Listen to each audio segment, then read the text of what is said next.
5 ദിവസത്തെ കലാപൂരത്തിന് കൊടിയിറങ്ങിയിരിക്കുകയാണ്. കഴിഞ്ഞ വർഷം ഇഞ്ചോടിഞ്ച് പോരാട്ടങ്ങൾക്കൊടുവിൽ കയ്യിൽ നിന്നും അവസാന നിമിഷം വഴുതിപ്പോയ ആ കപ്പ് കണ്ണൂരിങ്ങ് തൂക്കിയിട്ടുണ്ട്. സാംസ്കാരിക നഗരി എന്ന പേര് അന്വർത്ഥമാക്കിയ 5 നാളുകളാണ് കടന്നുപോയത്. തൃശൂർ പൂരത്തിന്റെ അതേ ആവശ്യത്തിൽ തുടങ്ങിയ കലോത്സവം അവസാന നിമിഷം വരെ ആ വൈബിൽ തന്നെ മുന്നേറി. വേദികളിൽ ഒപ്പനയുടെയും ദഫ്മുട്ടിന്റെയും താളം മുറുകിയപ്പോൾ വഞ്ചിപ്പാട്ടും സംഘഗാനവും ദേശഭക്തിഗാനവും സംഗീതപ്രേമികളെ ആവേശത്തിലാക്കി. നാടകവേദികളിലെ അഭിനയ മുഹൂർത്തങ്ങളും മിമിക്രിയിലെ ചിരിപ്പൂരവും സംഘനൃത്തത്തിന്റെ ചുവടുകളും കലോത്സവത്തിന്റെ മാറ്റുകൂട്ടി. വൈവിധ്യമാർന്ന ഗോത്രവർഗ കലാരൂപങ്ങളുടെ പ്രകടനവും കലോത്സവത്തിന് വേറിട്ടൊരു ഭംഗി തന്നെ നൽകി. ഈ കലോത്സവം ചരിത്രത്തിൽ എന്നും ഓർമ്മിക്കപ്പെടുന്നതിന് മറ്റൊരു പ്രധാന കാര്യം കൂടിയുണ്ട്. കേരള കലോത്സവ ചരിത്രത്തിൽ ആദ്യമായി ഒരു വിദ്യാർത്ഥിനി തന്റെ വീട്ടിലിരുന്ന് മത്സരിച്ചു.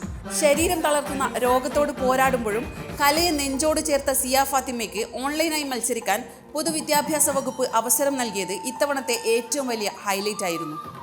വീടില്ലാത്ത മത്സരാർത്ഥിക്ക് വീട് വെച്ച് നൽകാൻ തീരുമാനിച്ചതും ഈ കലോത്സവത്തിന്റെ ഭംഗി കൂട്ടി.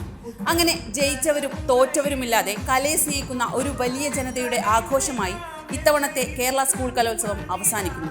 ഇനി അടുത്ത വർഷം കാണാം.